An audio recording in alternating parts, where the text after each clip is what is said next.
So Uriah, how's Singapore treating you this time round?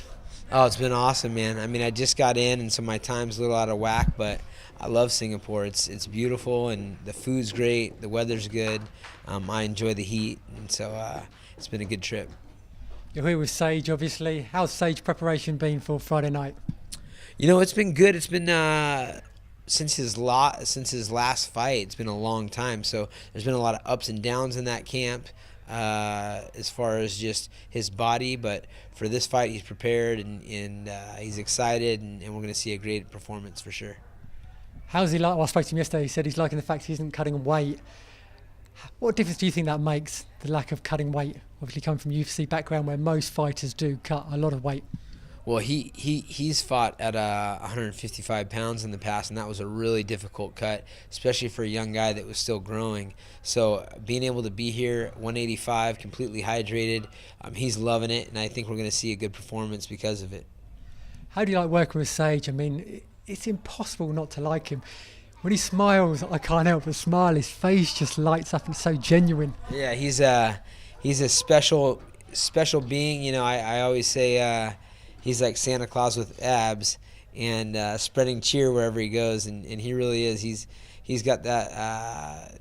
You know, his personality is bubbly and it's real genuine, and people love to be around him. So he brightens the room. Sure does, and he's a perfect fix for one championship. Yeah. What are your thoughts on one championship so far? You know, I haven't really got to experience too much of it. This is my first time at an event. So far, everything's been smooth. I've been, you know, watching from afar for a long time, and it seems like a great operation, and I'm looking forward to my first fight and checking out how things go. I think you'll really enjoy Friday night. They put on a really good show. Now, it's been about 2.5 years since you last fought. You recently kind of hinted that you may be coming back. Yeah. Any more sort of developments there?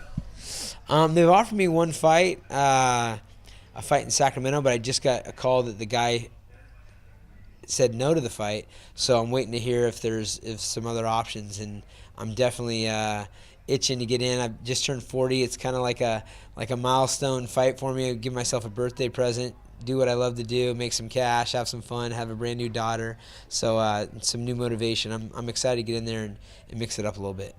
So I assume you're still under contract with UFC, so any fight would be under UFC, and maybe in one championship one day down the road?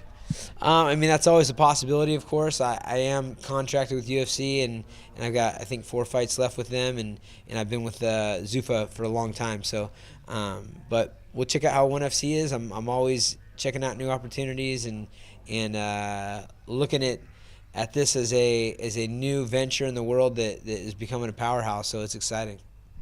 I was speaking to Lauren Mack yesterday. I think, you know, he told me to ask you about an ear infection in Kuwait City.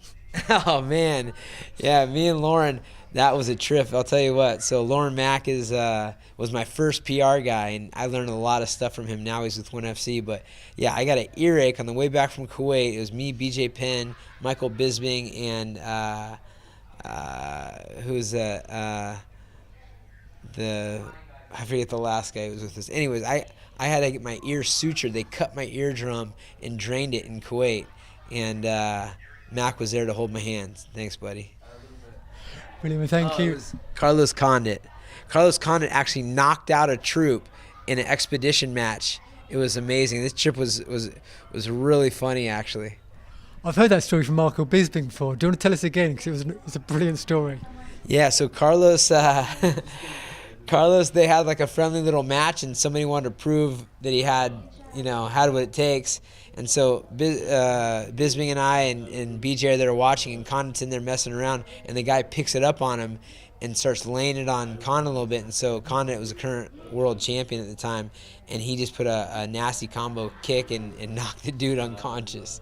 It was great. That's brilliant. Well, you are. Thank you very much, and happy birthday for yesterday. Thank you. Cheers. Thank you.